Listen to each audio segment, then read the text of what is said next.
Fala, meus amigos, estou de volta para gravar mais um treinamento aqui de oratória com leitura. Aos poucos vou pegando.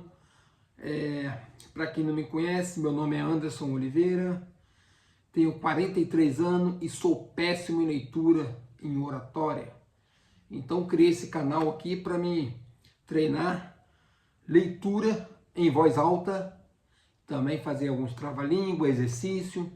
Às vezes eu faço os exercícios aqui no off mesmo, para não ficar muito longo o vídeo. E a minha intenção aqui é mais ler mesmo em voz alta, para melhorar a minha oratória, tá bom? Então, sem demais delongas, e vamos ler. Hoje estou lendo, para quem está vendo o vídeo a primeira vez, então eu estou lendo um livro chamado Aprender. Aprender, o que diz a psicologia e as ciências cognitivas. Os caminhos da aprendizagem, autoformação, as novas formas de aprender. Direção de Veronique Bedin e Martine Fournier. É isso daí. Aí vou ler pelo menos um capítulo aqui. Acredito que dá para ler um capítulo antes que a bateria do telefone acabe, né? Então vamos lá. Estou um pouco cansado, cheguei do trabalho quase agora, aí fiz aqui o treinamento vocal e agora vamos para a leitura, tá bom? Vamos ler. Os avanços da psicologia cognitiva.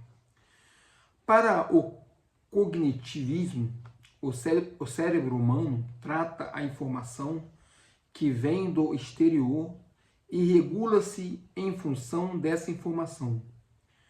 Mas exatamente transforma os inputs informacionais em representações simbólicas do estado do mundo e manipula esse símbolo, aplicando-lhes algoritmos de cálculos. Este, no funcionamento cognitivo, desempenha o papel que Piaget atribuiu às operações lógico-matemáticas. O campo de estudo da psicologia é constituído pela maneira como o ser humano recolhe, modifica, codifica, interpreta e armazena as informações, e pela forma como a avalia para tomar decisões e determinar o seu comportamento.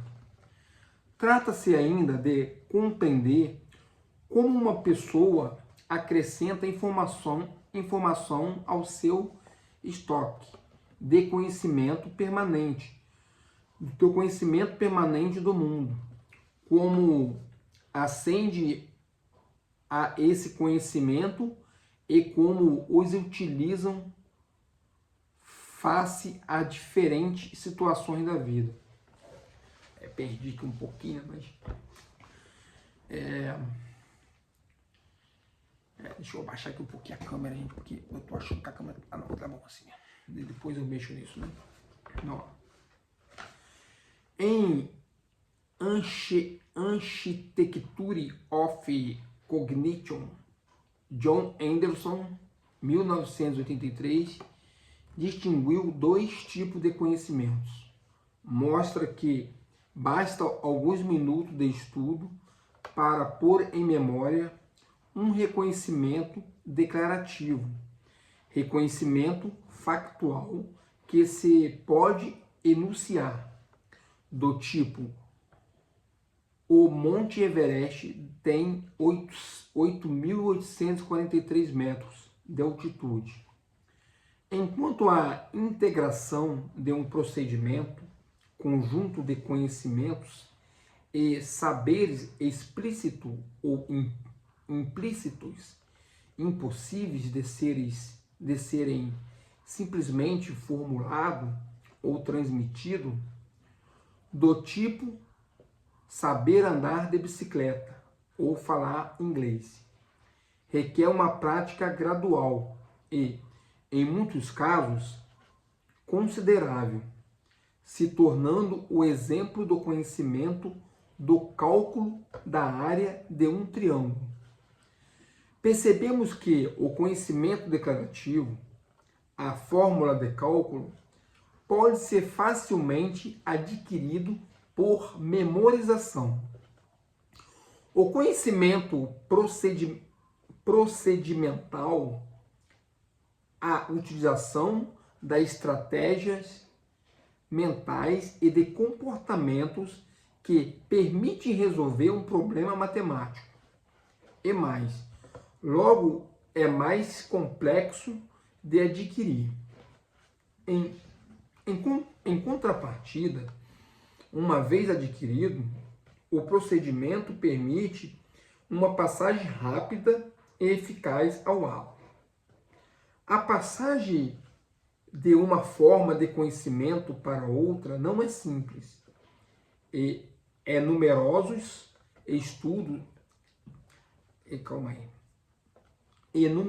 estudos atuais abordam a procedimentalização dos conhecimentos declarativos de uma forma geral. O indivíduo passa de uma aplicação lenta e consciente de regras a uma prática cada vez mais automatizada e inconsciente pela aplicação regular de conhecimentos declarativos e atos, no exemplo escolhido, pela multiplicação dos problemas que implicam o cálculo da área do triângulo e que necessitam da aplicação da fórmula. A aprendizagem de conhecimento procedimentais corresponde à contribuição de sequência de ações condicionais. Se A se produz, então fazendo B. Se A se produz fazendo B, não. Se A se produz fazendo B, que permitem a realização de certas tarefas em determinadas condições. Ler e compreender um texto, ler, compreender um texto, redigir ortografia, calcular, resolver um problema, dominar uma língua estrangeira, todas essas aptidões assentam em conhecimento procedimentais. Ainda segundo Anderson, o domínio do conhecimento declarativo corresponde à primeira etapa da aprendizagem. O indivíduo integra na sua memória de longo prazo a informações e instruções relativas a uma categoria de situações. A utilização de um código escrito, por exemplo, e categoria de situações. A utilização de um código escrito, por exemplo,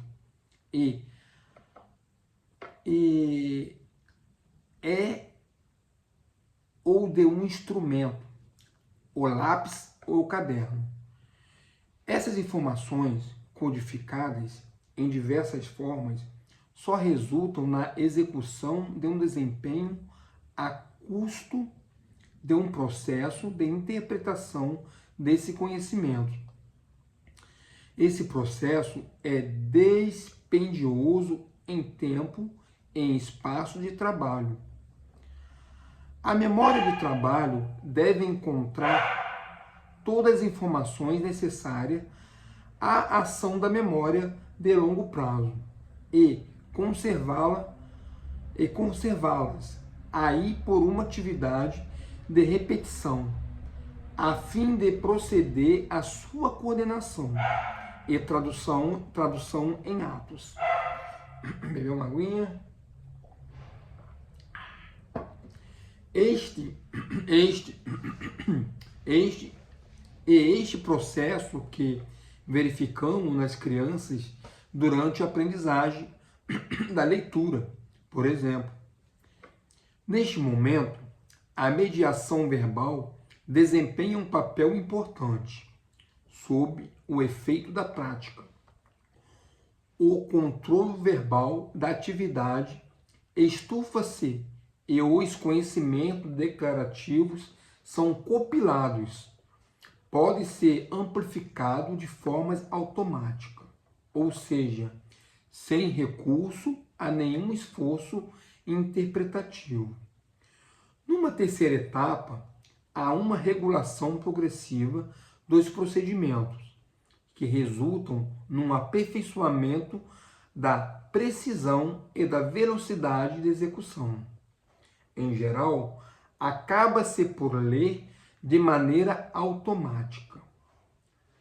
A outra via de aquisição, que não recorre à mediação verbal, os estudos relativos à aprendizagem implícita mostram que o sujeito humano pode adquirir formas de reagir adequadamente em situação sem poder explicar as regras que parecem reger ao seu comportamento.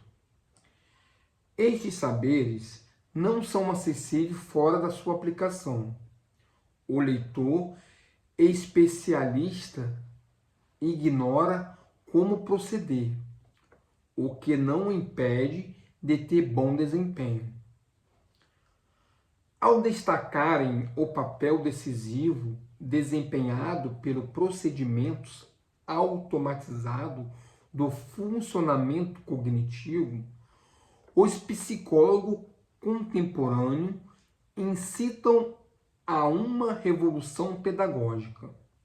A ideia de automatismo é um mal visto pelos professores, para que a nobreza da arte consiste em levar as crianças à descoberta de leis ou de noções. Para muitos deles, aquilo que é compreendido é adquirido.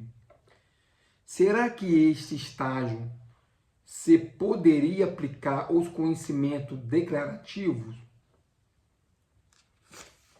Não é, por certo,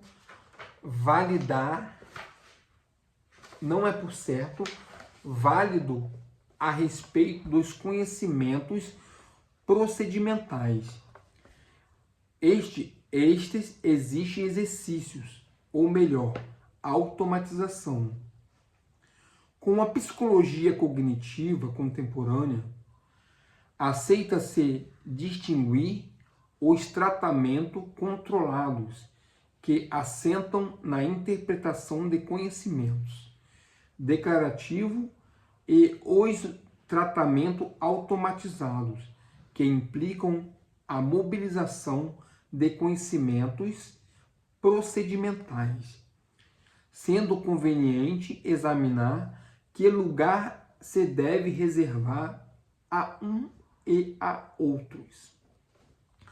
A questão é importante, implica que se compreender perfeitamente o que está em causa e, portanto, que se percebam claramente as vantagens e os inconvenientes de cada modo de interação com o nosso ambiente. Os tratamentos controlados são lentos e, além disso, são inibidores, pois a sua ativação perturba a aplicação de outros tratamentos de informações possíveis. Contudo, permite exercer um controle, como observa Daniel Coanoc e Michael Pesserral, pois o sujeito pode evitar deliberadamente a ativação do processo de tratamento controlado. Inversamente, os tratamentos automatizados são irrepreensíveis e não é possível não executá-los quando as condições extremas da sua ativação está reunida. São rápidos, pouco dispendiosos e não inibidores de outros tratamentos que se pode efetuar em paralelo. As vantagens dos automatismo são óbvias: rápido, pouco dispendioso, liberta uma memória de trabalho. Quando dispõe de procedimentos, outros casos, as informações declarativas armazenam na memória de longo prazo.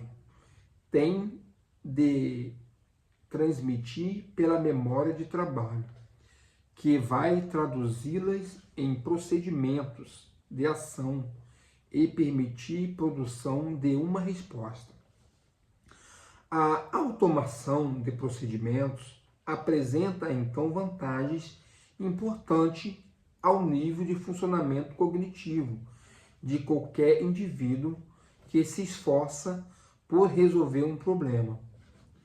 Quanto mais um sujeito disposto de procedimentos automatizados, mais pode ativar elementos de resposta sem carregar memória de trabalho, e mais se pode concentrar nas questões específicas do problema. Contudo, os tratamentos automatizados realizados com um mínimo de consciência pode resultar em erros mais ou menos sistemáticos. As investigações levadas a cabo sobre o domínio e a utilização dos algoritmos de cálculos são esclarecedoras a este respeito. Indicam, nomeadamente, que os erros sistemáticos encontrados não operacionais se devem, sobretudo, a uma espécie de mobilização cega dos tratamentos automatizados. É como se as crianças resolvem as operações sem enxergarem algum controle sistemático sobre o seu procedimento ou sobre o seu resultado. Como dotar os alunos dos automatismos requeridos pela maioria dos especialistas das especialidades humanas, levando-os a exercer o controle sistemático indispensável a uma conduta realmente inteligente. É um problema que a investigação em educação deve absolutamente resolver. Baseia-se na compreensão de textos de um modo global, no domínio das aprendizagens matemáticas. Rapaz, é difícil ler demais. Enfim, acabei mais um vídeo hoje. Cansei, tô cansado, a voz está cansada, mas pratiquei. Tá meio robótico ainda, não tô conseguindo dar aquela suavizada. Às vezes eu tento, daqui a pouco eu vejo robótico de novo, mas eu vou conseguir. Eu acredito que eu também escolhi um livro muito difícil, um livro muito técnico, né? Deveria ser uma leitura um pouco mais fluida, mas eu vou terminar esse daqui, não tem problema. Eu vou terminar ele e quando eu fazer outro, eu pego uma leitura mais fluida. Eu tenho alguns livros aqui que eu já li, que é bem mais... tem uma leitura mais fluida. É isso aí, mais um treino hoje dessa leitura, mais uma missão cumprida. E se você gostou, se você quer acompanhar a minha jornada, curte, se inscreve no canal e deixa um comentário de dicas aí que eu posso fazer, onde eu posso melhorar. Valeu? E até o próximo vídeo. Fui. Tchau, tchau.